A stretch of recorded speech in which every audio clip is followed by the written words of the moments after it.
Hello Wargamers and welcome to another Steel Division Normandy 44 with me, Bubblebox, and today we're going to have a bit of a battle group overview stroke review of the 6th Airborne Red Devils, one of two divisions that we added to the open beta just recently, along with another 2 maps and a balancing patch.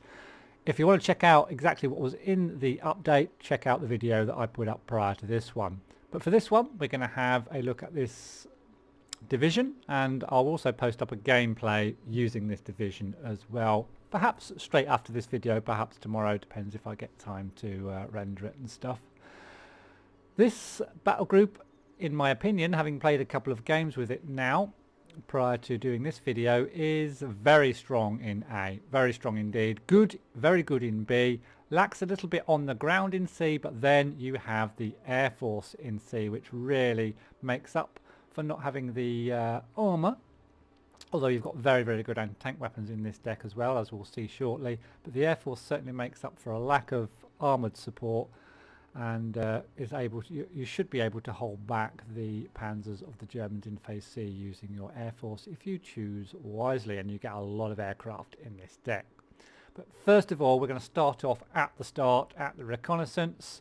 In A, you can get the AB Scouts. These are a 5-man squad and does have anti-tank capabilities as well, and a medium machine gun, a couple of submachine guns and a couple of rifles.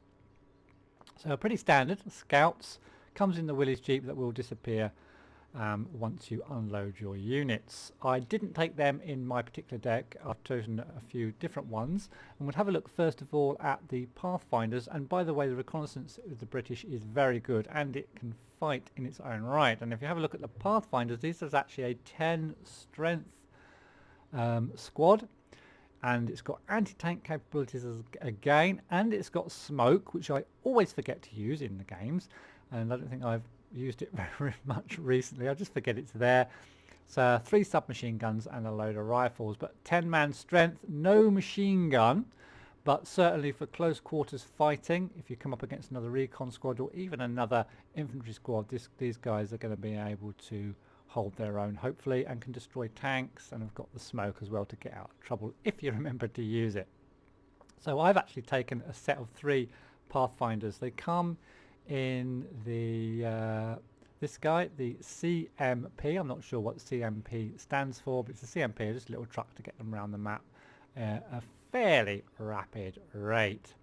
So apart from the Pathfinders and the AB Scouts, we'll move on next to have a look at this, a new unit into the game. The AB Sniper comes in the Willys Jeep, this time with a medium machine gun, so it will hang around on the map once you drop your snipers off. So with these guys, we've got the Lee Enfield rifle with a scope and a range of 500 meters. But look at that accuracy, which someone did point out to me in the last video. The accuracy is 10. Now, the way I've seen it play in games so far, accuracy of 10 doesn't mean it does get a one-shot, one-kill, because I've noticed it doesn't really do that unless the units are fully stressed already. But yeah, an accuracy of 10 and a little Sten machine gun to go with it. So a nice long range, but really, again, a little bit vulnerable because it's only a strength of 2, and if it is spotted when it's firing, I'm not sure if these things do reveal themselves every time they fire. Certainly when I've seen them being used, as soon as they fire they do get targeted, which does suggest they are revealed as soon as they fire in the game. But I'm going to try them out anyway. We've also got a carrier recce, should I say. I got told off for saying recce all the time. Recce, it's just my accent, I do apologise.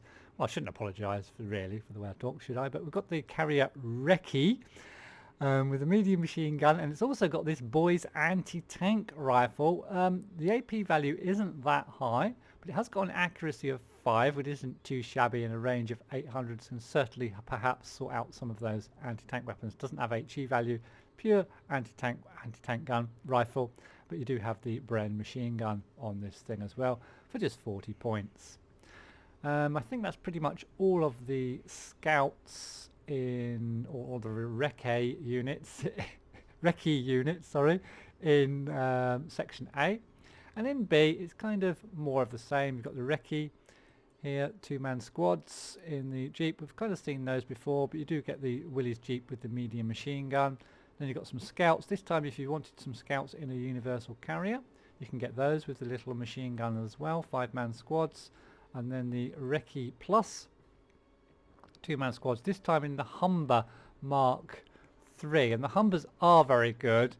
And I'm just thinking maybe actually later on, if I can see something to swap these things out, it might be worth getting these in phase B, because those Humbers are quite good, although I prefer to have them in phase A if I have them at all, really. But they're only 40 points, so I'll have to check that out as we go through the deck. And then in B we've got the Staghound. The Staghound is new to the game as well. 37mm gun with 8 AP power and just the one HE. And a couple of medium machine guns as well, but it is armoured also, so you can bring that one of those out in B. I've actually chosen to take 2 out in C, mainly because I want 2 and not just 1. But if you want to get them out in B, you're going to have to just settle for just having one of those things, or you can get 2 cards of them if you want. Moving on to the infantry. Now the infantry is basically one of the 2 real strengths of the British Airborne division, the other being the aircraft, and also the anti-tank weapons are very, very good as well. But all of these infantry are really excellent and not too expensive either. So we'll start off. I've got myself some leaders first of all. You can get the AB leaders. Now I only get 1 set and I am a bit short of leaders. I've only got 3 leaders, but you really should be keeping these out of trouble and trying not to get them into danger. 4-man squad with anti-tank capabilities as well. So these are elite also, so we'll have a very large area of influence, and I really do like it when I get my commanders at elite, because that sphere of influence does really help to keep them back and out of trouble from the front line fighting. Now I've gone for some Brens this time, some Airborne Bren group, 10-man squad, 2 machine guns, load of rifles and submachine guns. Look pretty juicy for just 25 points. Again, just coming in the truck. I think it's just the fact that these things come in trucks, which makes them fairly cheap, or in trucks or jeeps. So no armed vehicles mainly, apart from when we get, I don't think any of them have got armed vehicles. Yeah, none of them have got armed vehicles, which kind of is what makes them cheap. But, well, I'll tell you in a minute a little fact when I've just gone through the infantry. So I've actually gone for 2 Bren groups in this particular deck, both in A, and some AB leaders, and I've also gone for some AB paras as well with anti-tank capabilities and some nice weaponry as well, squads of 10, and I've gone for 2 sets of those. I've also, and I was debating whether to get the AB Vickers heavy machine gun, because these things never seem to do quite as much damage as I think they should do. It's just 1 machine gun, HE of 5. It's the range you want them for, really, 2,500, but I've got a set of them. Again, they're only 25 points, and I want some different weapons in my deck. I don't want to just get another set of what I've already got. Now, apart from that, that's pretty much it in A. Really, really nice set of units in A. In B, I've just gone for 6 sets of the air landings. Now, the air landings are only a group of 7, but they can kind of do a bit of everything. They've got a medium machine gun, they've got an anti-tank weapon with a range of 200 meters, which is pretty good, especially in a squad of 7, a few Lee Enfields and a couple of Sten guns. So yeah, I went for those guys. Now what I do want to say is, if you add up all the points for these infantry that I've got here, I think it comes to 700, and that is the cost of 2 Konix Tigers. So you can get every single one of these infantry out for the price of 2 Konix Tigers, and that for me is bloody good value for money. Apart from that, in B you can get some Assault Pioneers with the strength of 5, or you can get more air landings, and you can get more Vickers machine guns. The air landings and the Vickers machine guns are also at veteran as well. You can see all this veterancy in these units in the infantry. And in B you can also get some rifle leaders. I was tempted to get some more rifle leaders, but I just wanted to pad my infantry out a little bit with more units. So really, really excellent infantry if used correctly. You might run out in a long 10v10 perhaps, but we'll see how that goes. Tanks. Tanks is the weak spot. Very, very weak in tanks for the British airborne deck. We do get some of these things, these tetrarchs at the start. These tetrarchs have a, these are the command version of the tetrarch, have an AP firing cannon that doesn't fire HE, so bear that in mind if you want to get these. It does have a machine gun but doesn't fire HE from the main 40mm gun.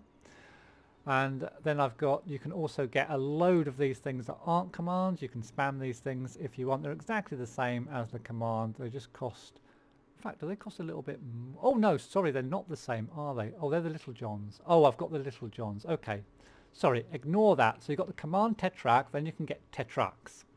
The tetrarchs are the ones that are the same, with exactly the same weaponry, but you just get more of them because they're not the command tank.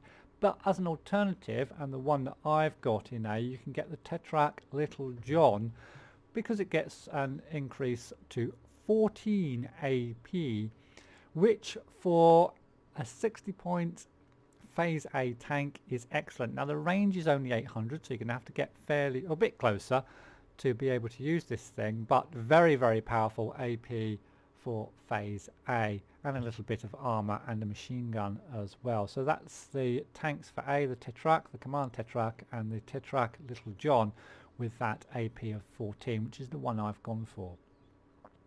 Now in B you can get Cromwell 5s, which to me, just for 120 points, there's a lot of other stuff I want to get out in this deck, which is why I haven't really gone for these. But if you wanted a kind of medium tank in B, you could go for the Cromwells. The armor letting it down a little bit. It's got an okay gun for a phase B tank, but against what's going to come at you from the Germans, I think you're probably better going for anti-tank weapons, really. That's about it. That's all you can get in B, Cromwell 5s. Now in C, you can get Cromwell 4 commands, and I've gone for a set of these because I want some more commands in my deck, and you only get 2. And I am lacking, I do agree, if you do comment, I am lacking a little bit on commands in this deck perhaps, but I've gone for 2 command Cromwells. 11 AP, really I want these for their command status more actually than their arms or armaments, although they should hold their own against smaller and medium tanks. Good for, I guess, good for, well, basically good for command. Let's just put it like that. I don't think they're amazing, but just good for command.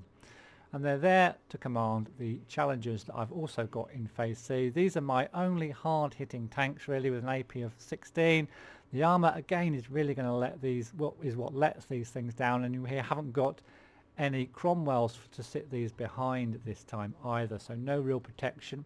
You can get more Cromwell 5s if you want, but again a bit weak for a phase C tank in my opinion, compared to what you're going to come up against for the Germans. But what you want to be going for is your anti-tank, we'll have a look at shortly. Support wise, I got some AB Jeep supply in A, mainly because I've got quite a lot of artillery in A. My deck is very A oriented, apart from the aircraft of course, so I got some AB Jeeps as opposed to, and I got some Bedford Jeep supply in C as well, but I've got the AB Jeep supply in A. The Jeeps also are quite quick and nippy at getting around the map.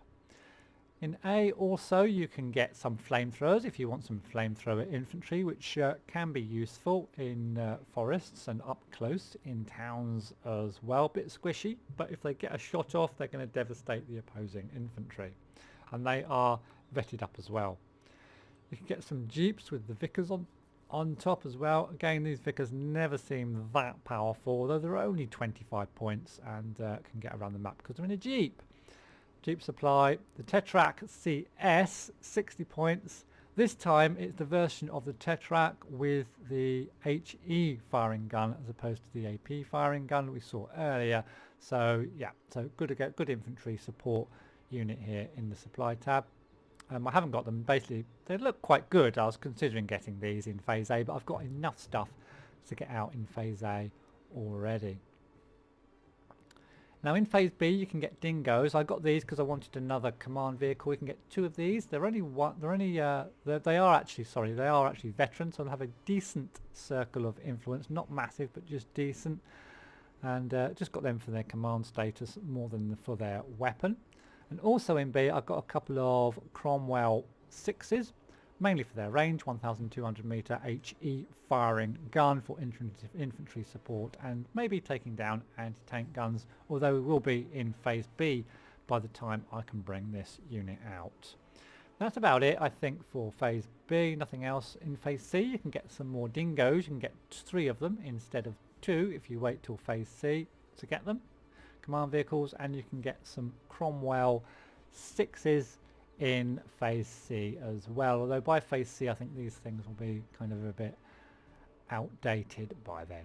I've also got some Bedford supply in C as well, which I was considering chucking out and getting more infantry, but I'll keep them in for now. Anti-tank. Now this is one of the strengths, I think, of the British Airborne deck. Got some really nice anti-tank weapons, although I haven't filled up all my slots. In A you get one of the specialist weapons. In A, a really powerful anti-tank weapon for phase A. You only get one of them. It's got an AP power of 13, but will fire HE shells as well, with a power of 4 and a range, which makes this really impressive in phase A, of 1200 meters. So one of the specialist units I guess most people will be putting in their battle groups for the British Airborne.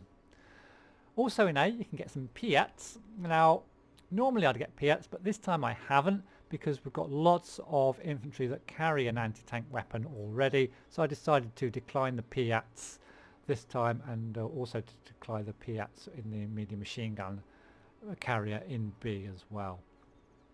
However, in B we've got some nice anti-tank weapons. You can get the 6-pounders if you want, the weaker of the anti-tank weapons, which we've seen in game quite a lot already. And you can get 3 of those, is it? Oh, you can get actually quite a lot. 3, you can get them in the trucks as well, or you can get them in the universal carrier. But I've gone straight for the 17-pounders, and you can get 1 17-pounder for each card in B. So I've gone for 2 cards. So in B I can get 2 of these 17-pounders with an AP power of 16. They don't fire HE. I'm not too bothered about that. I've got plenty of weapons that will fire HE. But I want these as tank killers with a range of 1200. I don't really want these firing off at every infantry and light truck they see anyway, so I'd prefer them just to fire the AP at long range at the tanks. And then I've gone for another whole load of these guys in phase C as well, so in total I've got 2, 4, 5, 6 17-pounders in phases B and in phases C. Very powerful. In anti-air we've got a new unit, and very limited, but we're going to be relying on our fighters to keep their aircraft at bay a lot with this particular battle group. Didn't take anything in A. You can get single Polstons in A if you want them, but these are never really that powerful. And again, as I've mentioned before, oh, they are airborne by the way, so they can perform behind enemy lines, but yeah, but in A I've got so much other stuff I want to bring out. I'm not really interested in bringing, if I want to bring anything out in A, I'll bring some fighters out. I think I've got fighters in the air tab in A. Let's have a quick check. Oh no, I haven't actually. So I haven't actually got any air cover in A. Oh, shouldn't have told you that. If you find me in game you're going to spam planes at me. But anyway, I decided not to go for anti-air in A, just to try to push up with all my infantry and stuff in A and gain the ground. I've got the tri-Polstons though in B, definitely far superior to the single Polstons. The tri-Polstons, you can get a couple of sets of these in B. You can get them on the vehicle as well, but that's just the single Polston again. I just want the firepower of the tri-Polston, so I've got 2 sets of those in B. Is that it in B? Tri-Polston, CMP Polston on the truck. Yep, I think that's about it. And then you can get the Staghound. You can get that in B, and you can get that in C. This is another new weapon. We've seen the truck already, but this time you've got 12.7mm caliber heavy machine gun mounted on it, as well as a medium machine gun to shoot at the aircraft. Got a bit of armor as well. I've got 3 of those in phase C. You can get 2 of those in phase B as well if you want them, but these are going to be good for shooting at infantry and stuff as well. Moving on to the artillery, again a little bit lacking for slots, but very powerful in phase A insofar as artillery is concerned, less powerful in phases B and C. In A, there's a good selection, really good selection. First of all, I personally would go for a set of these mortars with the range of 1,200 meters, which I think is the maximum kind of range you can get for mortars in a Phase A battle group of any of the battle groups. Decent HE, just the range is really good, and you can get 2 of them as well, and they're again airborne. Now, also in Phase A, you can get one of these mini howitzers, I call them. They've got 8 AP power as well, so they can shoot these things and do a lot of damage to light vehicles, tanks and stuff. And they also fire HE also, and smoke. So pretty good all-round unit there for 100 points. You only get one, so you're going to have to look after it in Phase A. So I've got a set of those as well. Also in Phase A, you can get some off-board artillery. It's not the most powerful, but to get off-board artillery in Phase A, that's got to be good. You can again only get one of them, so you're going to have to push really hard in aim. Make sure you get that town, make sure you get or flank the town and then take the town, which is a tactic I kind of use sometimes. Actually, the tactic I do use sometimes is just let if I've got a lot of artillery in A, let the enemy take the town, bombard the hell out of it, kill all their units or stun all their units, and then move in with your infantry and then take the town. Then their units are gone. Don't do that all the time, but it is a viable tactic, I guess, if you want to try it out. A bit risky maybe, because you don't get all that ground at the start, but you can set up a flank on the town and then move in with your artillery and infantry. In B, we've got the carrier mortar, if you want to get that. I've chosen not to take that, but you can pick that up for 70 points, but only 700 meter range. I don't like these short range mortars. You can't get it till B as well. I can't see that many people taking that, although it is actually armoured a little bit, which might help it a little bit, but I'd rather have them just at more distance. You can get some 4.2 inch mortars as well in Phase B if you would like those, but I tend to get all my mortars out in Phase A if I want them. And then you can get some more of these little mini howitzers in Phase B as well. But you can also get some of these off-board artillery, which is what I've gone for in this particular deck. A couple more off-board artillery in Phase B, just to follow up and help out anywhere on the map they might be needed in Phase B. And you can get 2 sets of those, in fact, if you want. But remembering you've only got 4 slots. And in Phase C, yet more off-board artillery, very powerful this time, 381 millimeter naval battery. In Phase C, if you fancied even more off-board artillery. In fact, you could fill your deck with your battle group with off-board artillery if you wanted. Moving on though, finally, last but certainly by no means least, is the aircraft of the British Airborne. 7 slots. I would advise you to fill them all. Now in Phase A, we've got a unique unit so far to the Brits. It is fires incendiary bombs, the Mosquito Pathfinder. Basically, if you're used to napalm in the old Red Dragon and European Escalation, etc., then this is pretty much your napalm bomber. It's an incendiary. It didn't have napalm, of course, in World War II. I don't think they did anyway. They might have had it later. I'm not sure, actually.